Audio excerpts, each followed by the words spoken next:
I think Wishkeeper is a good strand exotic. And guess what? If you disagree, you're wrong. And you're stupid. Unless you subscribe, then you're smart. I'm not dumb. I'm smart. Because this is the internet, and I'm not allowed to respect other people. Wait, my script actually says that? Cut that. I'm gonna try and convince you with my shoe size IQ that Wishkeeper is a good weapon, and that it's only getting better with catalysts each week, and it's worth including in your strand build. Then after we do that, and we examine Wishkeeper itself, we'll break down a build I made this week for hunters that I used to cruise through the Lake of Shadows GM this week. And by cruise, I mean load up the boss with 1,000 arrows from a cheese spot, like every good Destiny player. Now when it comes to the kind of weapon that Wishkeeper is, it's one of those exotics that I think better fits into a support role than it does a weapon that you're going to solo a dungeon with, for example. Obvious support exotics are Tractor Cannon, Divinity, Lumina, contrasting with high efficiency exotics like Quicksilver Storm or Osteostriga. Those exotics are excellent, of course, but they don't do a lot to help your teammates directly. Wishkeeper, to me, falls into the support exotic category. I used it to clear Legend Lost sectors, and that did work pretty well, but I think its strength comes in its utility to make your teammates' lives easier in something like a Grandmaster Nightfall. This isn't Halo anymore. It pays to be a good teammate. Hey, that's a nice weapon you got there.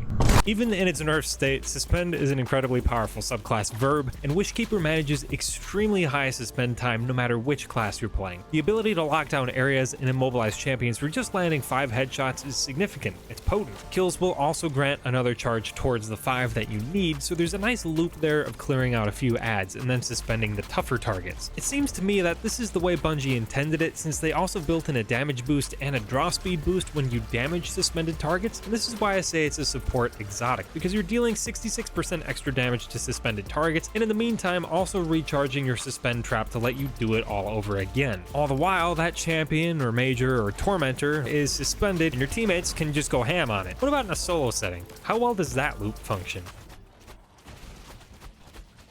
Okay, yeah, not so great. In supporting your teammates, you're doing just that little bit of extra damage, but you're also keeping the loop of suspending arrows moving while your teammates do their damage. And that's the thing with exotics to me. You just gotta think about it for a second. How is this weapon intended to function? Honestly, I'm wary of day one reviews because I feel like they're just usually sensationalized in one way or another. This weapon's trash or this weapon is goated, when the reality usually lies in the nuance between the good and the bad. Wishkeeper isn't a world beater. It's also not bad by any stretch. Like a lot of other exotics, you just gotta know how and where to use it. Not every exotic is good in every situation, and that's just fine. And that's the thing. I had a completely different video written and recorded until I played a Grandmaster with Wishkeeper, and then that really changed the way I felt about it. And that leads right into our hunter build today. Obviously, it's all based around Wishkeeper and Suspend, so we're gonna lean into that as hard as we can. Our whole purpose is to be a support maniac, so we're gonna be suspending, generating orbs, tangles, all that stuff nonstop, and even fill in the gap and deal some hefty damage when we need to as well. So we're going to incorporate our exotics, fragments, and mods to do that, starting with our exotic armor, the Foe Tracer helmet. Foe Tracer got a hefty rework at the beginning of Season 22 and now grants a 4x surge to whichever subclass you're using when you deal ability damage to a powerful combatant. Okay, so that sounded a lot more complicated than it actually is. In this case, literally all you got to do is throw out your Threaded Spike or Shackle Grenade onto a champ or similar tier target, and you have a 25% damage buff for the next 10 seconds. It's incredibly easy to proc, and it stacks really nicely with that extra damage you get with Wishkeeper Suspend. As you can see here with Carl, we have a normal suspend where Wishkeeper deals 19,354 damage as opposed to just a regular shot which deals only 12,902. So the standard buff for a suspended target is already pretty nice, sitting at 66% extra damage. But if you combine that with the 4x surge bonus from Foe Tracer and the way damage buffs stack in Destiny and they're weird,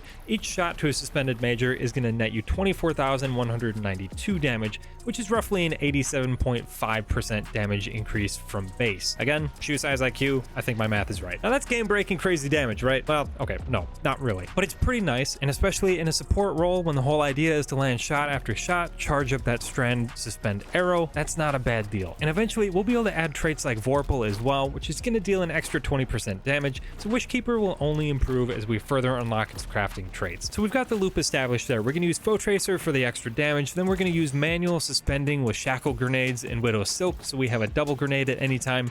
You got the increased damage and draw speed from Wish Keeper, and then we can use the Strand Trap from there. At this point, we can layer on even more damage though. Naturally, we're going to be spawning tangles as you use Wish Keeper, especially since Foe Tracer also says it spawns elemental pickups when you defeat the targets that you marked with your abilities. So the absolute perfect Hunter Strand aspect to complement this build with is Whirling Maelstrom. Whirling Maelstrom spawns a little tangle buddy anytime you destroy one that'll just roam around and slap your enemies for a bunch of extra damage. I love watching this thing work. It's so much fun. It's a great way to supplement your damage. You don't have to think about it. It just kind of works for you as you go, and you'll get to utilize this a lot. And at this point, we haven't even gotten to the orbs yet, which are also a huge part of this build. Orbs are going to help us diversify this build a little bit and help on the survivability end of things, as well as ability regen. So we're definitely going to put on Thread of Continuity so that suspend lasts longer. Definitely important since we're going to be doing that a little bit. And then Thread of Generation for the extra grenade energy as you deal damage. It's not going to be a ton, but it's going to contribute a little bit. And suspending enemies with your Shackle Grenade is also going to activate the Foe Tracer damage as well as the Wish Keeper extra damage. It doesn't have to be just the suspend from the bow. You can suspend with other means and still get that damage buff with Wish Keeper, so that's pretty helpful. Thread of Wisdom is then going to play off of that, so any suspended target that you defeat is going to drop Orbs of Power, and then Thread of Warding, so the orbs we pick up grant Woven Mail. If you want to use Wish Keeper in anything above mid-tier content, I gotta say Warding is just a must. It just helps you survive so much. It makes you so tanky and tough. It's just a no-brainer, and at this point I didn't feel like there are other aspects that were more compelling. So to this point, you've got great survivability, you've got good power. Now you're just going to round out the build with a few mods. Since we're taking advantage of Foe Tracer's 4x Surge,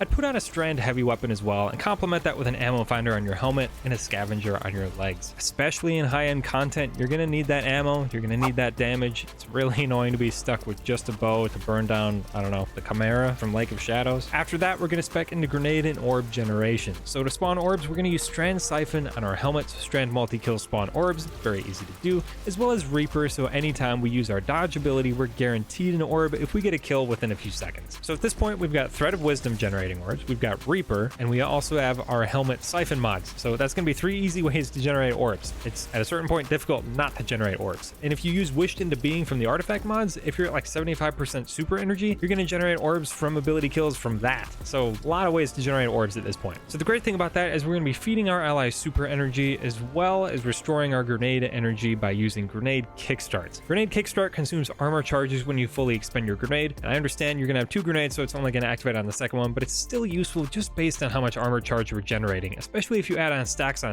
charged up. You're going to have additional storage, you're going to get extra charge for picking up an orb, you're going to be getting a lot of charge. Not only that, but you also have Bomber on our cloak to directly restore grenade energy when we dodge, and Innervation for more energy when we pick up orbs. So you got a couple ways that you're feeding into grenade regen directly and kind of indirectly as well. And one thing that I found helpful at some point kind of playing around with this build is that since you're generating so many orbs, using Powerful Attraction to just auto pick up when you dodge is actually pretty helpful. So altogether, we're dealing a bunch of extra damage to suspended targets because of Wish Keeper's intrinsic perk and Foe Tracer's Surge mods, which can also double for a nice damage buff to your Strand Heavy. And then we layer on that damage with Whirling Maelstrom, so tangles persist after destruction and deal even more damage. And then after the damage, we're layering on Woven Mail for survivability, a bunch of orb generation and grenade restoration so we can keep the suspending loop going. It's just really seamless. And you know what's crazy? Artifact mods make this even better. We haven't even really talked about them yet. Wished into Being definitely helps with the orb generation when you're almost full on super, but we're also going to be able to take advantage of Unraveling Orbs and Horde Shuttle all the time. These two are going to grant unraveling rounds on orb pickup, which as you might guess is happening a little bit, plus the chance to spawn Threadlings when we deal damage to unraveled targets, which as you might guess is also happening very frequently. And there you have it, a fresh new hunter build for our newest exotic bow in under a week. Hopefully, if you didn't think this exotic was good, I've changed your mind, and if I didn't, that's okay too. There are other great weapons out there. It's pretty hard to argue with Quicksilver Storm these days, but this bow is only going to get better with time as we unlock the customization. You're going to be able to spec into more damage with Vorpal Weapon or improve the suspending traps. You could even go with Threadling for more of a summoning route. Either way, this build is going to be pretty strong in the environments I've tested it, like Legend Lost Sectors and Nightfalls. You could definitely modify this to work with other classes like Ambient Leap Titans as well, so definitely let me know in the comments how you plan to put your own twist in this build. I'll have the dim link in the description. Feel free to check that out, as well as our Discord where you can connect with our little community. I also stream on Twitch, so feel free to check that out, and of course subscribe here on YouTube to stay up to date on everything. But anyhow, as always, thank you so much for watching. Catch you guys next time.